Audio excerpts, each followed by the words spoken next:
আসসালামু আলাইকুম শিক্ষার্থীবৃন্দ, কেমন আছো? নিশ্চয়ই ভালো আছো। তবে দেশের পরিস্থিতি আস্তে আস্তে অনেক খারাপের দিকে যাচ্ছে। অবশ্যই তোমরা বাড়িতে থাকবে, কোনো অবস্থাতে বাড়ির বাইরে বের হওয়া যাবে না।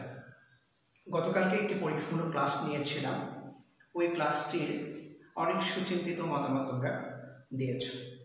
ওখানে যে ত্রুটিগুলো ছিল এগুলো সত্যিকার অর্থেই ত্রুটি। আসলে আমাদের স্কুল লাইভ ক্লাস নেওয়ার জন্য যে টেকনিক্যাল সাপোর্ট এটি এই মুহূর্তে আমাদের কাছে পর্যাপ্ত নেই।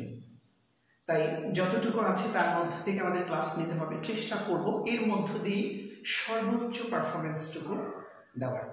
আশা করছি আজকের ক্লাসটা একটি পরীক্ষামূলক ক্লাস।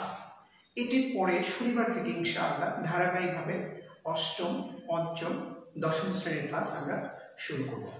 চলো আমরা আজকে আমাদের পড়াশোনায় চলে যাই। আমরা গতকালকে সংযোজন বিক্রিয়া সম্পর্কে জেনেছি। আজকে এই অধ্যায়ে বাকি তিনটি আলোচনা, তিনটি বিক্রিয়া, দহন বিক্রিয়া, প্রতিস্থাপন বিক্রিয়া, বিয়োজন বিক্রিয়া সম্পর্কে জানব। আমাদের যে ধারাবাহিকভাবে যে প্রশ্নগুলো শিখতে হবে তার একটি নমুনা আমরা এখানে তুলেছি। তোমরা একটু দেখো কি কি প্রশ্ন আমরা আজকে শিখব। শুরুতে আমরা যে প্রশ্নটি শিখব সেটি হচ্ছে দহন বিক্রিয়া কাকে বলে। এরপরে আমরা কিছু প্রশ্ন তুলেছি, এখানে কিছু বিক্রিয়া তুলেছি। এই বিক্রিয়াগুলো কি বিক্রিয়া এটি জানার চেষ্টা করব। 3 নম্বর যে প্রশ্নটি আছে সেটি হচ্ছে প্রতিস্থাপন বিক্রিয়া কাকে বলে। এটি খুব গুরুত্বপূর্ণ একটি বিক্রিয়া এবং এই বিক্রিয়াটি নবম, দশম, একাদশে অনেক বেশি প্রয়োজন হয়। সুতরাং তোমরা এখানে খুব গুরুত্বের সাথে বিক্রিয়াটিকে শেখার চেষ্টা করবে। এই বিক্রিয়াটি শিখতে গিয়ে যে জিনিসটি আমাদের লাগবে সেটি হচ্ছে ধাতুর সক্রিয়তা সিরিজ। তোমরা ইতিমধ্যে জেনেছ ধাতু কাকে বলে, অধাতু কাকে বলে। এটি তোমাদেরকে আমি শিখিয়েছি। ধাতুর সক্রিয়তা সব ধাতুর সমান নয়, এটি আমরা লাইনে গিয়ে আরো ভালো করে শিখব। আজকে আমরা একটা চার্ট মুখস্থ করে নেব যে কোন ধাতু কার থেকে বেশি সক্রিয়। এরপরে আমরা আরো 4টি বিক্রিয়া রেখেছি। এই বিক্রিয়াগুলো প্রতিস্থাপন বিক্রিয়া কেন সেটি আমরা জানার চেষ্টা করব। এটি হচ্ছে আমাদের 5 নম্বর প্রশ্ন। 6 নম্বর প্রশ্নে এসে আমরা যেটা শিখব সেটা হচ্ছে বিয়োজন বিক্রিয়া কাকে বলে। 7 নম্বর প্রশ্নে এখানে 4টি বিক্রিয়া দেওয়া আছে, এগুলো কেন বিয়োজন বিক্রিয়া সেটা শেখার চেষ্টা করব। 8 নম্বরে হচ্ছে কোনো রাসায়নিক বিক্রিয়ায় যদি কার্বন ডাই অক্সাইড তৈরি হয়, সেটি যে কার্বন ডাই অক্সাইড তা আমরা কিভাবে নিশ্চিত হতে পারি সেই প্রমাণটি আজকে শিখব। 9 নম্বর প্রশ্ন হচ্ছে ধাতুর কার্বনেটকে তাপ দিলে কি উৎপন্ন হয়, এটা আমরা জানার চেষ্টা করব। 10 চুন ও চুনের পানির সংকেত, এটি প্রচুর অবজেক্টিভে আসে, আমরা এই সংকেতগুলো আজকে জেনে নেব। ডুবুরিরা যখন পানির নিচে যায় তখন তারা শ্বাস প্রশ্বাসের জন্য কি ব্যবহার করে এটি আমরা জানব। চলো তাহলে আমাদের আলোচনার আজকে প্রথম বিষয় হচ্ছে দহন বিক্রিয়া। দহন বিক্রিয়া কাকে বলে? দহন বিক্রিয়া হচ্ছে এমন একটি বিক্রিয়া যে বিক্রিয়ায় কোনো মৌল অথবা যৌগকে অক্সিজেন দ্বারা পোড়ানো হয়। মৌল এবং যৌগকে অক্সিজেন দ্বারা পোড়ানো হয়। আমরা একটু বিষয়টা বিক্রিয়ার মাধ্যমে চেষ্টা করে ক্লিয়ার করার। খেয়াল করো, এটি হচ্ছে কি? এটি হচ্ছে কার্বন। কার্বন আমরা অক্সিজেনের সাথে বিক্রিয়া করব। কার্বনকে আমরা অক্সিজেনের সাথে বিক্রিয়া করব। তোমরা বলো তো এই যৌগটার নাম কি? এটি আমি শিখিয়েছি। এটি হচ্ছে প্রাকৃতিক গ্যাস এর উপাদান মিথেন। এটি কি? মিথেন। মিথেনকে যদি আমরা অক্সিজেনের সাথে বিক্রিয়া করাই তাহলে কি তৈরি হবে? এখানে হচ্ছে একটি মৌল অক্সিজেনের সাথে বিক্রিয়া করছে আর এখানে একটি যৌগ অক্সিজেনের সাথে বিক্রিয়া করছে। এখানে মৌল অক্সিজেনের সাথে বিক্রিয়া করে তোমরা জানো কার্বন ডাই অক্সাইড তৈরি করবে, আর এখানে এই যৌগটি অক্সিজেনের সাথে বিক্রিয়া করে কার্বন ডাই অক্সাইড এবং পানি তৈরি করবে। তাহলে দহন বিক্রিয়া মানে হচ্ছে কোনো মৌল অথবা যৌগকে অক্সিজেন দ্বারা পোড়ানো। পোড়ানোর ফলে কি তৈরি হবে? তৈরি হবে, একটু খেয়াল করো, মৌল, এখানে মৌল হিসেবে কার্বনকে ব্যবহার করেছি যা অক্সিজেনের সাথে বিক্রিয়া করে এই মৌলের অক্সাইড তৈরি করেছে কার্বন ডাই অক্সাইড। অন্যদিকে মিথেন গ্যাসে আছে কার্বন এবং আছে হাইড্রোজেন। কার্বন এবং হাইড্রোজেন, কার্বন এবং হাইড্রোজেন দিয়ে তৈরি মিথেন গ্যাস বিক্রিয়া করে তৈরি করেছে কার্বন ডাই অক্সাইড এবং পানি। একটু খেয়াল করে দেখো, কার্বনের অক্সাইড হিসেবে এখানে কার্বন ডাই অক্সাইড তৈরি হয়েছে এবং হাইড্রোজেনের অক্সাইড হিসেবে এখানে পানি তৈরি হয়েছে। তাহলে দহন বিক্রিয়াটা কি? দহন বিক্রিয়া হচ্ছে কোনো মৌল অথবা যৌগ অক্সিজেনের সাথে বিক্রিয়া করে ওই উপাদান মৌলের অক্সাইড তৈরি করার প্রক্রিয়া। বিষয়টি কি বুঝতে পেরেছো? তাহলে কি আবার একটু বলছি, মৌল অথবা যৌগ অক্সিজেনের সাথে বিক্রিয়া করে ওই মৌলের অথবা যৌগের উপাদান মৌলের অক্সাইড তৈরির প্রক্রিয়াকে দহন বিক্রিয়া বলে। মোটা দাগে যদি তোমরা মনে রাখতে চাও তাহলে দহন বিক্রিয়া মানেই হচ্ছে অক্সিজেন দিয়ে করা। গতকালকে আমরা সংযোজন বিক্রিয়া দেখেছিলাম, বিক্রিয়ক দুটি, উৎপাদ যদি একটি থাকে সেটি দহন। আবার বলছি, বিক্রিয়ক দুটি, উৎপাদ একটি দহন, আর অক্সিজেন দিয়ে পোড়ানো মানে বিক্রিয়ক দুটি, উৎপাদ যদি একটি হয় সেটি হচ্ছে সংযোজন, আর যদি অক্সিজেনের সাথে কারো বিক্রিয়া করানো হয় সেটি হচ্ছে দহন বিক্রিয়া। বুঝতে পেরেছি বন্ধুরা? সংযোজন এবং দহন বিক্রিয়া আমরা শেষ করলাম। আশা করি তোমরা যে কোনো দহন বিক্রিয়া পরীক্ষা আসলে চিনতে পারবে। তারপরে এখানে আমরা 5টা বিক্রিয়া আছে, একটু দেখার চেষ্টা করি। একটু খেয়াল করো, প্রথম বিক্রিয়াতে আমাদের কার্বন অক্সিজেনের সাথে বিক্রিয়া করেছে, কার্বন অক্সিজেনের সাথে বিক্রিয়া করে কার্বন ডাই অক্সাইড তৈরি করেছে। তাহলে এটি একটি দহন বিক্রিয়া। কেন? কারণ কার্বন অক্সিজেনের সাথে বিক্রিয়া করেছে। এরপরে দ্বিতীয় বিক্রিয়া সালফার অক্সিজেনের সাথে বিক্রিয়া করে সালফার ডাই অক্সাইড তৈরি করেছে, এটি একটি দহন বিক্রিয়া। ম্যাগনেসিয়াম অক্সিজেনের সাথে বিক্রিয়া করে ম্যাগনেসিয়াম অক্সাইড তৈরি করেছে, এটি একটি দহন বিক্রিয়া। ক্যালসিয়াম অক্সিজেনের সাথে ক্যালসিয়াম অক্সাইড তৈরি করেছে, এটিও দহন বিক্রিয়া। সোডিয়াম অক্সিজেনের সাথে বিক্রিয়া করে সোডিয়াম অক্সাইড তৈরি করেছে, এটিও দহন বিক্রিয়া। মনে থাকবে দহন বিক্রিয়া কাকে বলে? অক্সিজেনের সাথে বিক্রিয়া করানো। ক্লিয়ার? আচ্ছা, এরপরে আমরা 3 নম্বর বিক্রিয়াটি শিখব, প্রতিস্থাপন বিক্রিয়া কাকে বলে। 3 নম্বর প্রশ্ন হচ্ছে প্রতিস্থাপন বিক্রিয়া কাকে বলে। এটি একটি গুরুত্বপূর্ণ প্রশ্ন।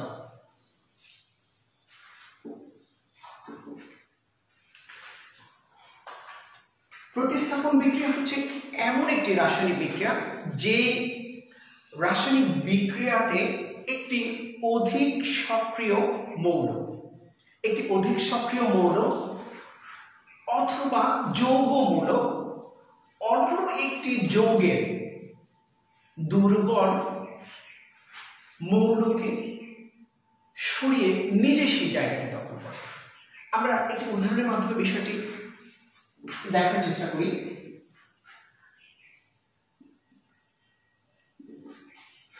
এটি কার প্রতীক? এটি হচ্ছে আয়রনের প্রতীক। এটি অবশ্যই তোমাদেরকে মনে রাখতে হবে। এটি হচ্ছে আয়রনের প্রতীক। আয়রন বিক্রিয়া করছে কার সাথে বলতো? এই যৌগটির নাম কি? এটি হচ্ছে কপার সালফেট। আয়রন কপার সালফেটের সাথে বিক্রিয়া করছে, কি তৈরি করবে? আসো আমরা একটু জানার চেষ্টা করি কি তৈরি করবে। এখানে একটু খেয়াল করো, এই যে ধাতুটি আয়রন, এই ধাতুটি হচ্ছে অধিক সক্রিয়। কার থেকে বেশি সক্রিয়? কপার থেকে। তাহলে আয়রন হচ্ছে কপার থেকে অধিক সক্রিয়। যখন এই আয়রন কপার সালফেটের সাথে বিক্রিয়া করবে তখন এই কপারকে সরিয়ে আয়রন কপারের জায়গা দখল করে নেবে। তাহলে কি তৈরি করবে? তৈরি করবে আয়রন সালফেট যোগ কপার। খেয়াল করেছো তোমরা যে কি করেছে? আয়রন কপারকে প্রতিস্থাপিত করেছে, নিজে এই জায়গাটিতে বসে আয়রন সালফেট তৈরি করেছে। তাহলে প্রতিস্থাপন বিক্রিয়া অবশ্যই একটি সক্রিয় ধাতু অথবা যৌগমূলক দুর্বল একটি ধাতুকে সরিয়ে সেই জায়গাটি নিজে দখল করবে। আমরা আরো একটি বিক্রিয়া নেওয়ার চেষ্টা করি। জিঙ্ক কপার সালফেট এর সাথে বিক্রিয়া করবে। জিঙ্ক কপার সালফেটের সাথে বিক্রিয়া করবে। এটি জিঙ্ক এর প্রতি অবশ্যই তোমাদের মনে রাখতে হবে। দেখো জিঙ্ক হচ্ছে সক্রিয়, কার থেকে সক্রিয়? কপার থেকে। তাহলে জিঙ্ক যদি কপার থেকে সক্রিয় হয় নিশ্চয়ই তোমরা এখন বিক্রিয়াটি সম্পন্ন করতে পারবে। কি তৈরি হবে বলতো? জিঙ্ক সালফেট যোগ হচ্ছে কপার, জিঙ্ক সালফেট যোগ হচ্ছে কপার। প্রতিস্থাপন বিক্রিয়া আমরা একটা বিষয় লক্ষ্য করছি যে সক্রিয় ধাতুগুলো দুর্বল ধাতুগুলোকে প্রতিস্থাপিত করে ফেলে। এখন নিশ্চয়ই তোমাদের মনে প্রশ্ন আসছে যে স্যার আমরা কিভাবে সক্রিয় এবং দুর্বল ধাতুগুলো চিনতে পারবো? এটি তোমরা যখন 9-এ উঠবে তখন সক্রিয় ধাতু কিভাবে সক্রিয়তা বৃদ্ধি করে সক্রিয়তা হ্রাস হয় একটা পর্যায় সারণীর মধ্যে সেটি তোমরা শিখবে। এখানে আমরা একটা মুখস্থ সক্রিয়তা সিরিজ নেব, যেটি এখানে আগে থেকে আমি তুলে রেখেছি। এই সক্রিয়তা সিরিজটি তোমরা খাতা কলমে এখনই তুলে নেব।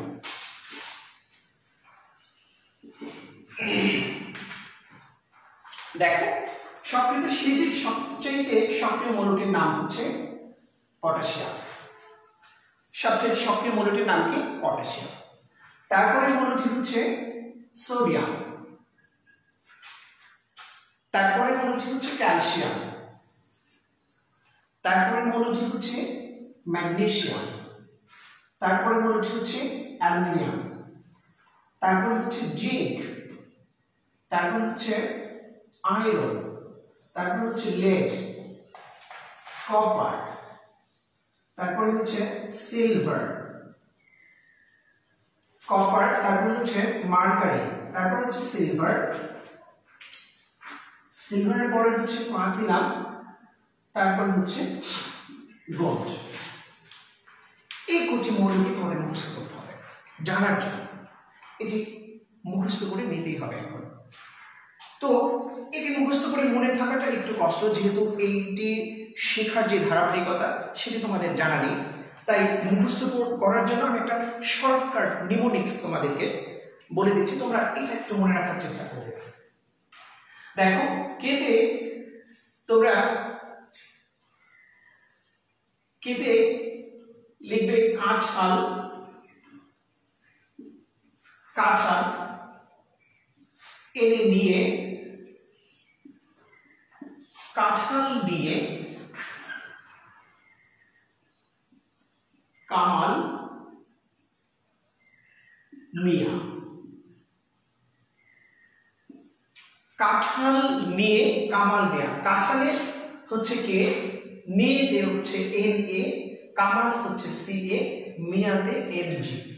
কাঁঠাল নিয়ে কামাল মিয়া বাজারে যায়, বাজারে যায়। কাঁঠাল নিয়ে কামাল মিয়া বাজারে যায়। আলী জেনে,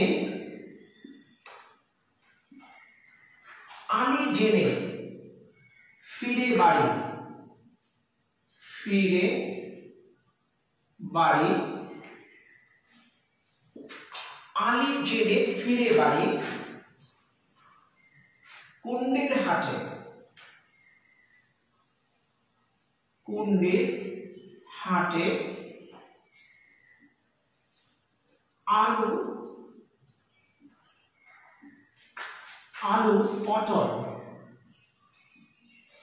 আলু পটল উঠায় লয়।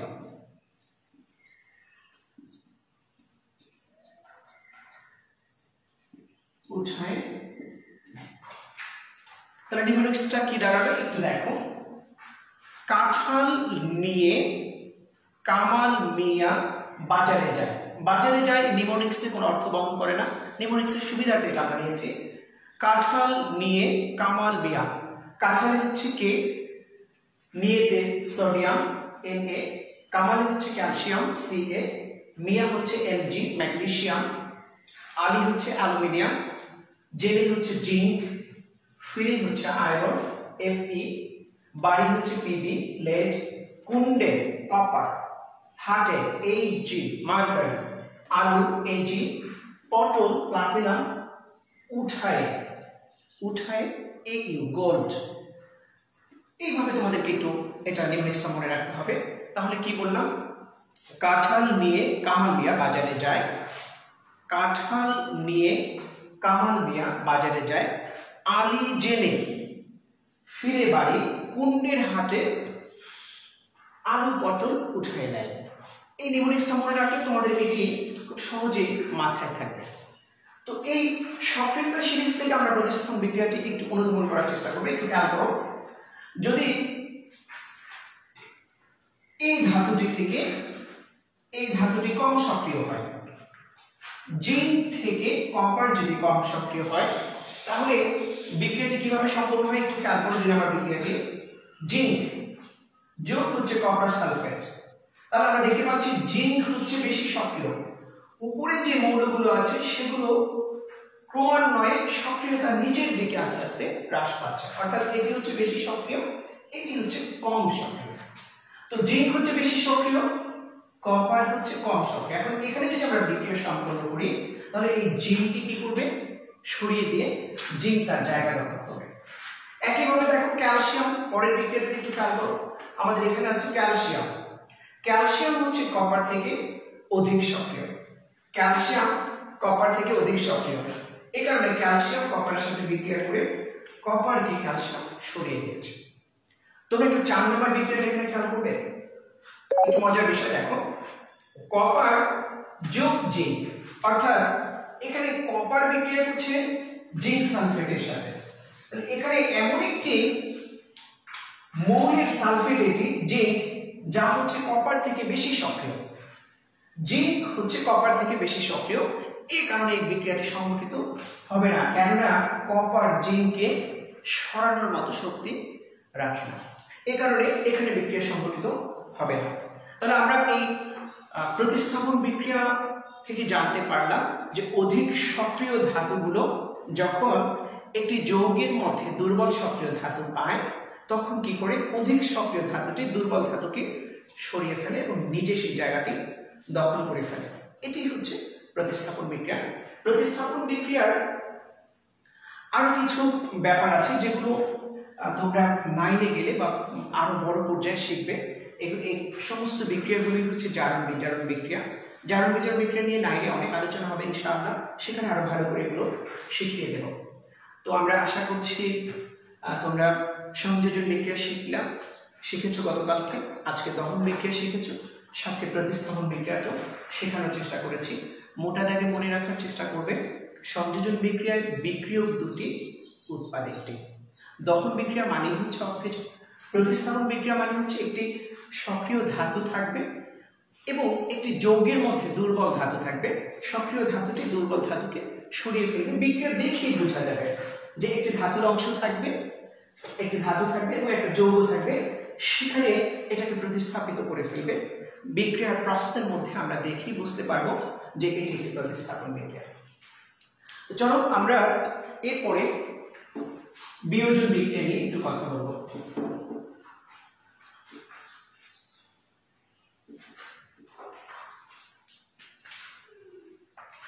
সংযোজন বিক্রিয়ার ঠিক উল্টো দিক হচ্ছে বিয়োজন বিক্রিয়া। সংযোজন বিক্রিয়ায় বিক্রিয়ক দুটি, উৎপাদ একটি। বিয়োজন বিক্রিয়ায় ঠিক উল্টে দিলে ঘটনাটা কি ঘটে, উৎপাদ হবে একটি, উৎপাদ হবে দুটি, বিক্রিয়ক হবে একটি। আসলে আমরা একটু দেখার চেষ্টা করি। সোডিয়াম ক্লোরাইড, এটি যদি আমরা রাসায়নিকভাবে বিয়োজন করি, তাহলে সোডিয়াম এবং ক্লোরিন পাবো, সোডিয়াম এবং ক্লোরিন পাবো। একটু খেয়াল করে দেখো, এখানে সোডিয়াম ক্লোরাইড ভেঙে সোডিয়াম এবং ক্লোরিন তৈরি করেছে। তো এখানে বিক্রিয়ক কয়টি আছে দেখো, বিক্রিয়ক হচ্ছে একটি। উৎপাদ কয়টি, উৎপাদ হচ্ছে দুটি। তাহলে বিক্রিয়ার সংজ্ঞাটি এরকম হবে, যখন কোনো বিক্রিয়ক বিয়োজিত হয়ে, যখন কোনো বিক্রিয়ক বিয়োজিত হয়ে একাধিক উৎপাদ তৈরি করবে, তখন সেই বিক্রিয়াটিকে আমরা বিয়োজন বিক্রিয়া বলবো। অর্থাৎ ভেঙে যাবে, একটি যৌগ ভেঙে একাধিক উপাদান তৈরি করবে, তখনই সেটি হবে বিয়োজন বিক্রিয়া। মোটা দাগে মনে রাখার চেষ্টা করবে যে বিক্রিয়ক হচ্ছে একটি, উৎপাদ হচ্ছে দুইটি। আবার বলছি কথাটা, বিক্রিয়ক থাকবে একটি, উৎপাদ থাকবে দুটি, এটি হবে বিয়োজন বিক্রিয়া। সংযোজনটা কি হবে? সংযোজন হবে ঠিক তার উল্টো, সংযোজন হবে ঠিক তার উল্টো, অর্থাৎ বিক্রিয়ক থাকবে দুটি, উৎপাদ থাকবে একটি, সেটি হবে সংযোজন বিক্রিয়া। তো এই বিক্রিয়াগুলোকে একটু খেয়াল করি। প্রথম বিক্রিয়াটি দেখি আমরা। প্রথম বিক্রিয়াটা হচ্ছে সোডিয়াম ক্লোরাইড থেকে সোডিয়াম এবং ক্লোরিন তৈরি করেছে। এটি কি বলতে পারবে কি বিক্রিয়া? অবশ্যই এখান থেকে আমরা বুঝতে পেরেছি যে এটি একটি বিয়োজন বিক্রিয়া। এখানে দেখো এই যৌগটার নাম কি? ক্যালসিয়াম কার্বনেট, যাকে আমরা চুনা পাথর নামে চিনি। এই যৌগের সংকেত আমরা শিখে নেব এবং এটি আমি দিয়েছি তোমাদের। এখানে ক্যালসিয়াম কার্বনেটকে তাপ দিলে এটি বিয়োজিত হয়ে যায়। বিয়োজিত হয়ে কি তৈরি হয়? Calcium oxide, carbon die oxide. তাহলে দেখো এখানে বিক্রিয়ক কয়টি? বিক্রিয়ক হচ্ছে একটি, উৎপাদ কয়টি? উৎপাদ হচ্ছে দুইটি। তাহলে এখানে এটা কি বিক্রিয়া হবে? বিয়োজন বিক্রিয়া। একইভাবে কপার কার্বনেটকে আমরা তাপ দিয়েছি, কপার কার্বনেটকে তাপ দিলে copper oxide, carbon die oxide তৈরি হয়, এটিও বিয়োজন বিক্রিয়া। পটাশিয়াম ক্লোরাইড, এটি গুরুত্বপূর্ণ একটি বিক্রিয়া, তোমাদের বইতে এই বিক্রিয়াটি আছে এবং এটি তোমরা মুখস্থ করবে। সবগুলো বিক্রিয়া মুখস্থ করবে, এই বিক্রিয়াটা খুব বেশি প্রয়োজন তোমাদের।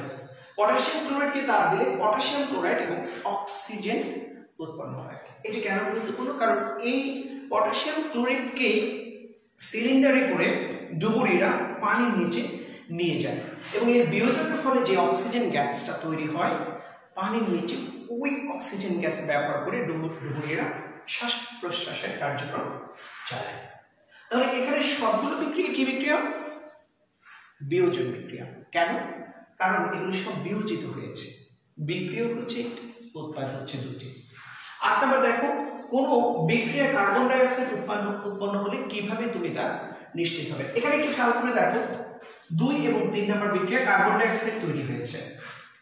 এখানে যে কার্বন ডাই অক্সাইড গ্যাসে তুমি পেয়েছো, এটি কিভাবে তুমি নিশ্চিত হবে? এর একটি প্রমাণ তোমাদের বইতে আছে এবং এটি পরীক্ষায় আসে। এখানে যে কার্বন ডাই অক্সাইড গ্যাস তৈরি হয়েছে তা আমরা চুনের পানির মাধ্যমে পাম্প করতে পারি।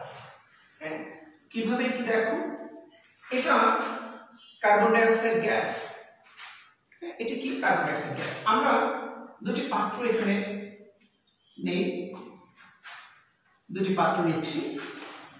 এই পাত্রের মধ্যে আমরা চুনের পানি রাখছি।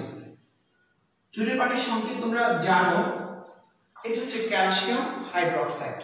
চুনের সংকেত কি? চুনের সংকেত হচ্ছে ক্যালসিয়াম অক্সাইড, এর সাথে যদি আমরা পানি যুক্ত করি তাহলে হয় চুনের পানি, যেটা ক্যালসিয়াম হাইড্রোক্সাইড। এবং এখানে আমরা এই বিক্রিয়াটি সম্পন্ন করি। ক্যালসিয়াম কার্বনেটকে তাপ দেই, এই জায়গায় ক্যালসিয়াম কার্বনেটকে আমরা তাপ দেই। তো ক্যালসিয়াম কার্বনেটকে যদি আমরা তাপ দেই তাহলে কি তৈরি হবে? কি তৈরি হবে? তাহলে তৈরি হবে ক্যালসিয়াম অক্সাইড যোগ হচ্ছে কার্বন ডাই অক্সাইড। যেহেতু কার্বন ডাই অক্সাইড গ্যাস, তাহলে এই গ্যাস কি করবে? এই জায়গা দিয়ে, এই নলটি দিয়ে এখান দিয়ে বহন করে করে এখানে আসবে। এখানে এসে সাথে সাথে যখন সে কি করবে? ক্যালসিয়াম হাইড্রোক্সাইডের সাথে মিশ্রিত হবে। এটি মিশ্রিত হওয়ার সাথে সাথে এই ক্যালসিয়াম হাইড্রোক্সাইড এটি ঘোলাটে হয়ে যাবে। দ্রবণটা কি হয়ে যাবে? ঘোলাটে হয়ে যাবে। যেহেতু এখান দিয়ে কার্বন ডাই অক্সাইড এই জায়গায় এসেছে, নিশ্চয়ই একটা বিক্রিয়া সম্পন্ন হয়েছে। বিক্রিয়া সম্পন্ন হওয়ার ফলে এখানে ক্যালসিয়াম কার্বনেট, পুনরায় ক্যালসিয়াম কার্বনেট তৈরি হবে, যার কারণে এই দ্রবণটি কি হয়ে যাবে? ঘোলাটে হয়ে যাবে। তাহলে এটি স্বচ্ছ চুনের পানির দ্রবণের মধ্যে যদি কার্বন ডাই অক্সাইড দ্রবণ আসে এবং সেটি যদি ঘোলা হয়ে যায়, তাহলে আমরা নিশ্চিত করলাম যে এই নলের মধ্য দিয়ে একটি গ্যাস এসেছে এবং এই গ্যাসটি হচ্ছে কি? Carbon die oxide. এই বিক্রিয়া দ্বারা বা এই পরীক্ষা দ্বারা আমরা নিশ্চিত করলাম যে যে কোনো ধাতুর কার্বনেটকে যদি আমরা তাপ দেই তাহলে যে গ্যাসটি তৈরি হয় সেটি কার্বন ডাই অক্সাইড। এখানে যে বিক্রিয়াটা সম্পন্ন হয় তোমরা একটু দেখে নিতে পারো। এটি ক্যালসিয়াম হাইড্রোক্সাইড কি তৈরি হবে?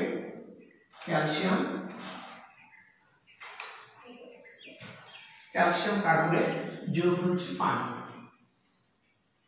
ক্যালসিয়াম কার্বনেট যোগ হচ্ছে পানি।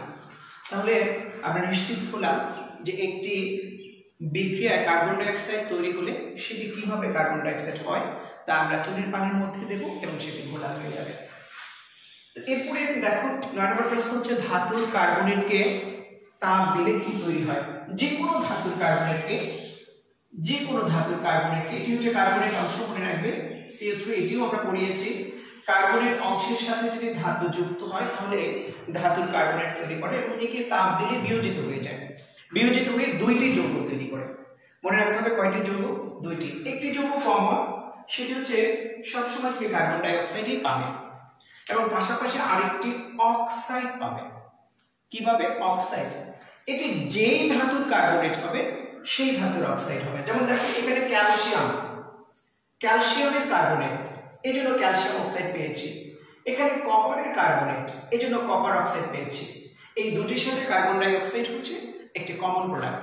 তাহলে ধাতুর কার্বনেটকে যদি আমরা তাপ দিই দুইটি যৌগ তৈরি হয়, একটি হচ্ছে carbon die oxide common product, আরেকটি হচ্ছে যেই ধাতুর কার্বনেট ওই ধাতুর অক্সাইড তৈরি হবে। চুন এবং চুনের পানির সংকেত আমরা একটু আগেই শিখিয়েছি। চুনের সংকেত হচ্ছে ক্যালসিয়াম অক্সাইড, চুনের পানির সংকেত হচ্ছে ক্যালসিয়াম হাইড্রোক্সাইড। ডুবোরিরা শ্বাস গ্রহণের জন্য কি ব্যবহার করে? এটি একটু আগে আমরা শিখিয়েছি, পটাশিয়াম ক্লোরাইড ব্যবহার করে, পটাশিয়াম ক্লোরাইড ব্যবহার করে।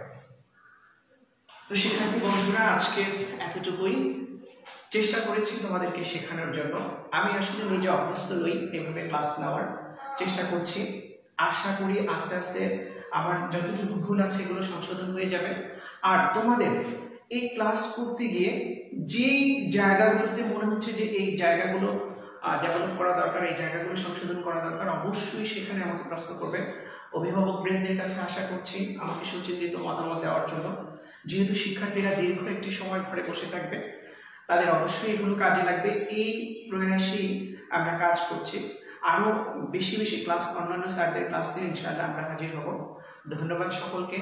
প্রত্যেককে বাসায় থেকে সুস্বাস্থ্যের দিকে খেয়াল রেখে সামনের দিনগুলো কাটানোর অনুরোধ জানাচ্ছি। আমার জন্য দোয়া করবেন, স্কুলের জন্য দোয়া করবেন, সকলের জন্য দোয়া করবেন। আসসালামু আলাইকুম।